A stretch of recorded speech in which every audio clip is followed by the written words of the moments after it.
오늘부터는 또 신명기 말씀을 함께 나누게 됩니다. 40년간 광야 생활을 하다가 이제 막 가나안에 들어가기 전 모압 평야에서 이스라엘 사람들은 모였습니다. 시내 산에서 그곳까지는 10하룻길밖에 걸리지 않는 길이었지만 이스라엘 백성은 시내 산에서 율법을 수여받은 후 무려 40여 년의 시간이 흐른 후 이 모압 평야에 모였습니다.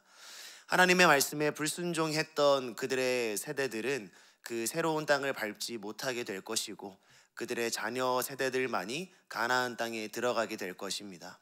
그리고 그 전에 모세는 모든 이스라엘 백성들을 모아서 하나님은 어떤 분이시며 하나님은 어떤 것을 명령하셨고 어떤 말씀을 준행하며 지키는 자들이 새로운 땅에 축복을 받으며 살아갈 수 있는지를 전하는 게 바로 신명기 말씀이라고 할 수 있습니다. 그리고 오늘 신명기 18장 말씀은 하나님께서 모세와 같은 선지자를 일으켜서 그들에게 말할 것이고 그들은 그 말씀을 들어야 하며 그 말씀의 통치를 따라야 함을 분명하게 말하고 있는 구절입니다.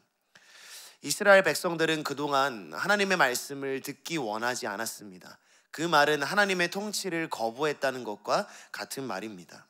그럼에도 불구하고 하나님은 오늘 신명기 18장 말씀을 통하여서 내가 너희에게 그만 말하겠다라고 하시는 것이 아니라 계속해서 모세와 같은 선지자를 세울 것이고 너희에게 말씀하겠다고 전하여 주십니다. 때로 우리는 자라면서 우리의 부모의 또는 우리의 반려자의 충고를 잔소리로 치부하거나 듣기 싫어하며 허투루 듣는 경우들이 있습니다. 그러나 우리가 그 말을 거절한다고 해서 우리의 부모나 우리의 반려자가 잔소리를 그치는 경우는 대개 없는 것 같습니다. 그 이유는 우리의 부모가 사랑하는 아내나 남편이 우리를 사랑하고 있기 때문입니다.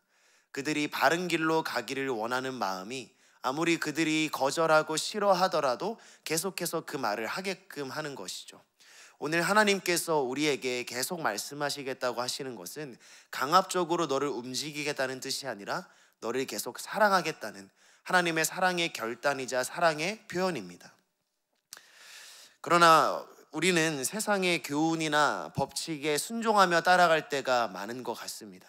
하지만 오늘 이곳에 모여 말씀을 듣고 그리스도인이라 칭함을 받는 사람들은 세상의 법칙에 순종하는 사람들이 아닙니다. 우리는 우리를 사랑하시는 하나님의 말씀의 통치를 받는 사람들입니다. 우리는 하나님의 말씀과 하나님의 법에 순종함으로써 하나님이 우리를 통치하신다는 것을 인정하고 그것은 우리가 하나님께 영광을 올려드린다는 말과 동일하게 사용할 수 있습니다. 누군가가 하나님의 언약 안에 속한 백성이냐, 즉 그리스도인이냐를 판가름하는 것은 교회를 다니며 예배를 드리냐 이것보다도 그 사람 안에 하나님의 말씀이 그를 통치하고 있느냐, 즉 그 사람이 어떤 행동을 할 때에 하나님의 말씀의 기준을 두고 그 사람이 원하는 것은 이 일을 행하는 것이지만 하나님이 저 일을 행하기 원하시기 때문에 저 일을 행하고 있느냐, 즉 하나님의 통치를 받고 있느냐, 하나님의 말씀에 순종하고 있느냐로 판가름할 수 있을 것입니다.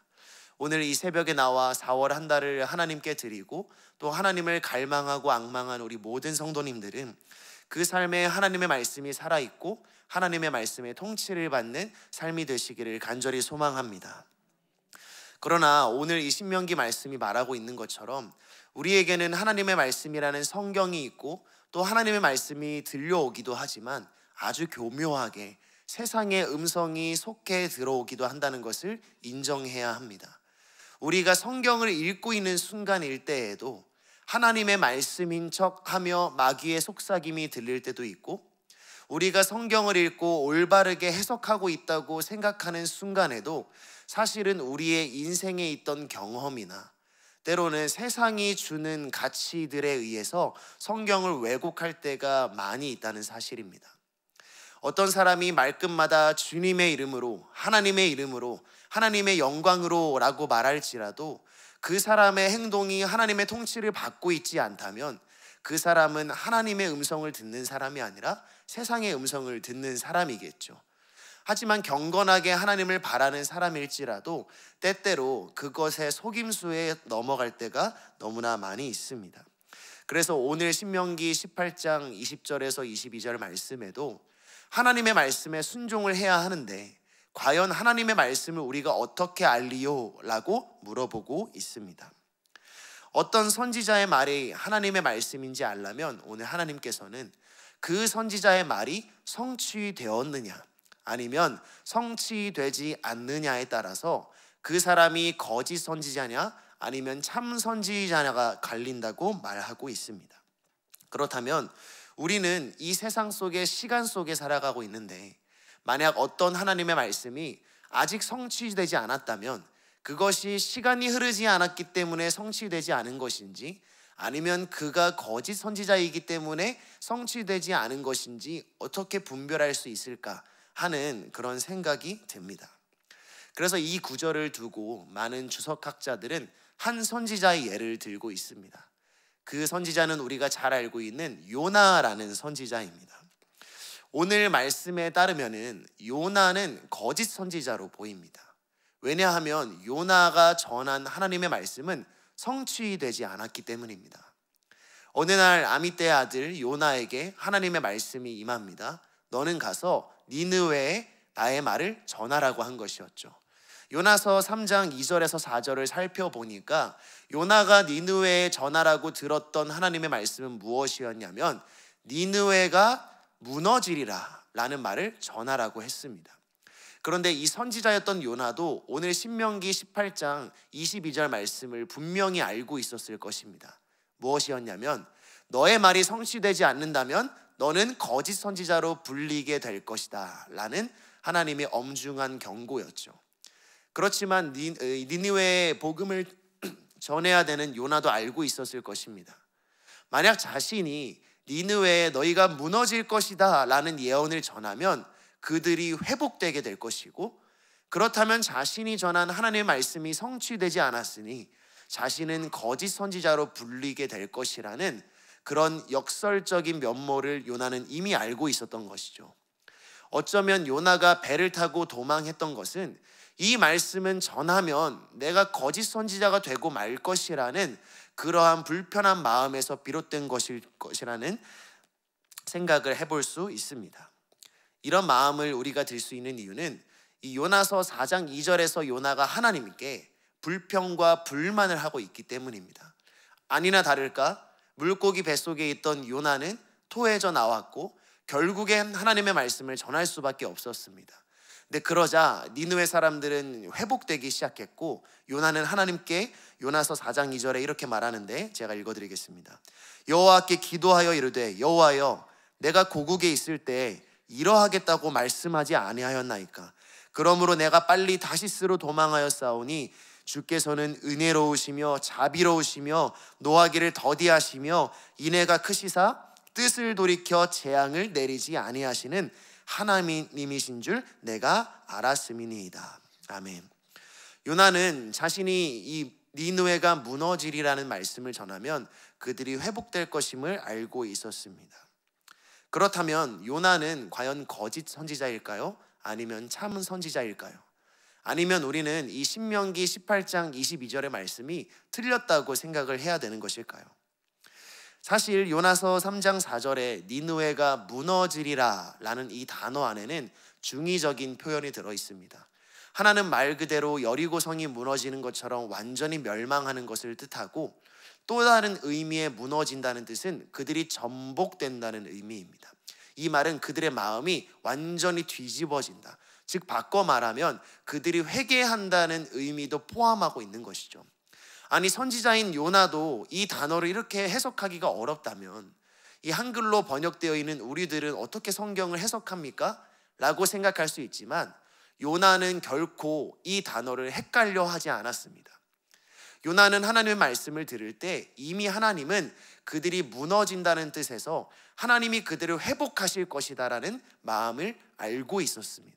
그 이유가 바로 요나 4장 2절에 아까 읽은 하나님은 은혜롭고 노하기를 더디하시며 하나님은 자비로우시며 인자와 진실이 많으시다는 비아냥 속에 들어 있습니다. 왜냐하면 모든 선지서들과 소서진서를 비롯한 하나님의 예언의 말씀은 출애굽기 34장 6절 말씀에 들어있기 때문입니다. 그 말은 여호와께서 그의 앞으로 지나시며 선포하시되 여호와라 여호와라 자비롭고 은혜롭고 노하기를 더디하고 인자와 진실이 많은 하나님이라. 이 구절은 하나님의 성품을 아주 단축적으로 보여주는 출애굽기의 명료한 말씀이고, 이 말씀으로 비롯해서 하나님이 어떻게 노하기를 더디하시고 자비롭고 은혜로우시며 죄인들을 회복하시는지를 보여주는 주석들이 우리가 알고 있는 대선지서들과 소선지서들입니다. 그러니까 선지서를 한마디로 요약하자면 출애굽기 34장 6절이 되는 것이죠. 과연 요나가 하나님은 이 세상 사람들을 회복시키기 원하시는 분이라는 걸 몰랐을까요? 그렇지 않습니다. 그러니 우리는 신명기 18장 22절의 말씀, 즉 하나님의 말씀이 성취되지 않으면 그 사람은 거짓 선지자다 라는 말씀과 요나가 니느웨의 말씀을 전하기 싫어했던 이 두 가지를 비교했을 때, 요나는 자신이 거짓 선지자가 될까봐 말씀을 안 전한 것이 아니라 단지 자신들을 핍박했던 그들에게 하나님의 말씀을 전하고 싶지 않아서 차라리 하나님의 말씀을 유보하는 길을 택했다는 것을 알게 됩니다. 다시 우리의 삶으로 돌아와 보겠습니다. 이 시대의 선지자는 누구일까요? 목사들과 교역자들이라고 생각할 수도 있습니다. 물론 하나님의 말씀을 전하는 소명을 받은 사람들은 더 큰 책임을 지겠지만, 우리 주 그리스도 예수께서 죽으시고 부활하시며 그 성소의 휘장이 위에서부터 아래로 찢어지며 우리는 모든 하나님의 말씀의 비밀을 맡은 자들로 세워짐을 믿고 의지하는 자들입니다. 따라서 하나님의 말씀을 듣고 전하는 우리 모두는 하나님께서 임해 주시는 말씀을 분별하고 순종하고 따르며 전해야 할 의무를 가집니다. 오늘 신명기에서 경고하고 있는 너희가 하나님의 말씀을 순종하지 않으면, 너희가 하나님의 말씀을 잘못 전달하면 너희가 벌을 받을 것이라는 말은 우리 모두가 엄중한 경고로 받아야 할 내용인 것이죠. 그래서 우리는 오늘의 말씀을 경고로 들으며 유념해야 합니다. 그런데 우리에게는 여전히 정보가 넘쳐나고 있습니다. 유튜브를 틀면 수많은 사람들이 기독교 컨텐츠라고 하여서 하나님의 말씀이라고 우리에게 경고하고 있고, 세상을 살아가며 다른 사람들과 의견을 나누다 보면 분명 같은 하나님의 말씀을 들었는데 저 사람의 의견이 다르고 이 사람의 의견이 다릅니다. 우리가 성경을 볼 때에도 이것이 나에게 가라고 명령하고 있는지, 명령하라고, 멈추라고 명령하고 있는지 헷갈릴 때가 많은 것이죠. 그렇다면 이런 혼란스러운 세상 가운데 우리는 요나 역시도 헷갈려하는 것 같은 말씀을 어떻게 분별할 수 있는 것일까요? 우리는 요나에게서 한 가지를 배울 수 있습니다. 그것은 요나가 하나님의 성품에 의지해서 하나님의 말씀을 해석했다는 사실입니다.